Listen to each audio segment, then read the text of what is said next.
The supermarket was buzzing with the usual Monday morning rush when a man in a plain hoodie and jeans walked through the automatic doors. To everyone else, he looked like just another shopper.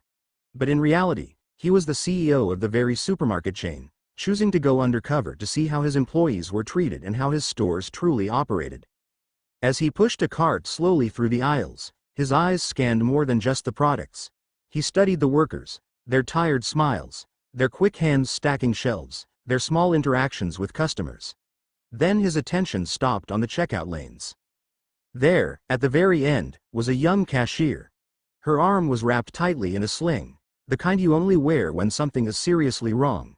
Yet she was scanning items with her good hand, carefully bagging groceries, and apologizing for being a little slow.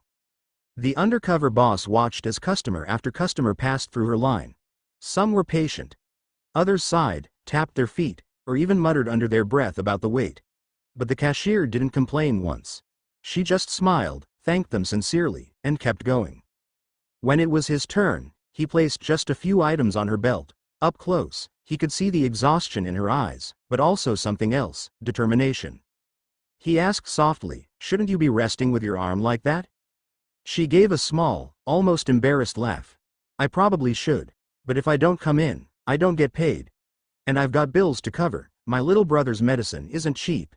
She shrugged it off as if it were nothing, scanning his items with one hand and still thanking him for shopping. The boss felt a pang in his chest. He wanted to tell her right then and there who he was, but he kept silent.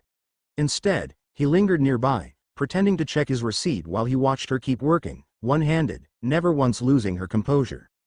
Later that afternoon, he followed discreetly as she took her short lunch break in the employee lounge. She sat alone, eating a sandwich that looked hastily packed.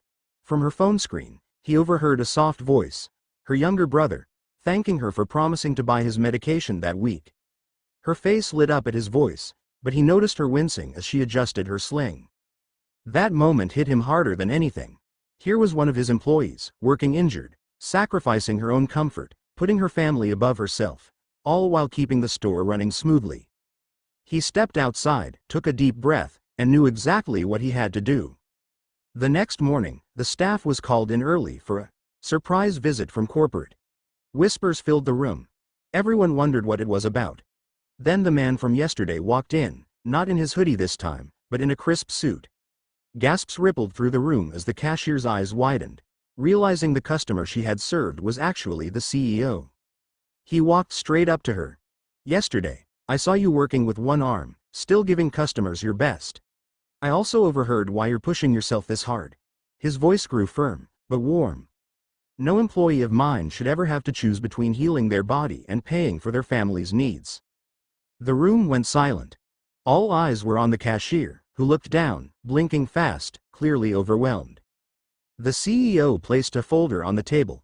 "Starting today, your medical bills and your brother's medication will be fully covered, and you won't lose a single paycheck while you recover." Tears welled in her eyes. The staff clapped. Some even cheered. She tried to speak, but her voice cracked, and all she could manage was, "Thank you, I don't know what to say." The CEO gave a small smile. "You don't need to say anything. You've already shown us what true dedication looks like."